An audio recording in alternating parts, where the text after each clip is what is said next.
Se ne tash insistojmë që të dallohemi prej universiteteve tjerë. Mënyrën se si të dallohemi është duke krijuar programe studiimore të reja. Nuk do të kopjojmë asnjë universitet të ri. Çdo fakultet, çdo drejtim që do ta hap e ka të detyruar të hap drejtim të ri që nuk ekziston në universitetet ekzistuese siç janë Kirill e Metodi, Universiteti i Tovës, UEL, edhe universitetet tjera. Mirë, po këto tre i kemi si pikë kryesore, domethënë Universiteti Kirill dhe Metodi, Universiteti i Tovës, sidomos nuk guxon asnjë fakultet përsëris drejtim që ato i kanë, po duhet hapin drejtime multidisiplinare dhe fokusi këtu kryesor do të jetë në drejtim që këto universitete nuk i kanë, ndërsa sipas analizave tona tregu i punës e ka si kërkesë ose do ta ketë në të ardhmen. Një shembull i tillë është për shembull jashtë qytetëri IT law ose legjislativa e internetit, ku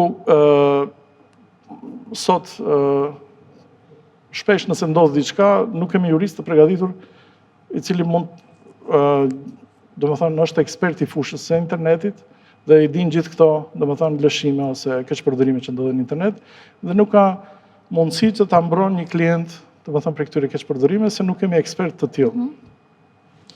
Mirë, po kjo fushë është multidisiplinare. Tash problemet në akreditimet të fushave multidisiplinare janë problemi tjetër. Për shkak se për momentin ligjet qoftë ai i arsimit të lartë dhe ky akreditimeve janë shumë të ngushtë, kanë shkuar në definime shumë të strikte që nuk e kanë lënë hapësirë universiteteve për një krijime të drejtime të tilla multidisiplinare, për shkak se tash është insistuar në Fraskati.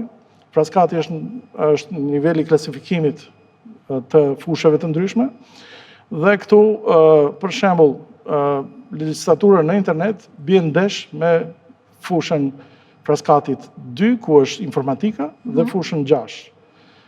Përparësi normalisht për shkak se në fakultetin juridik është dhe këtu bie fusha e 6 me fushën e 2 dhe kjo ngërthurje e dy fushave të ndryshme parashtron problem në bordin e akreditimit, të cilët tash mund të ndodhë që edhe ta refuzojnë një drejtim tillë për shkak se janë duke analizuar në mënyrë administrative shumë plastike edhe akreditimet. Dhe këto çështje shpesh i kemi shtruar deri te ministresha për shkak se në akreditimet duhet të mundësohen, domethënë edhe ide të reja, drejtimet multidisiplinare,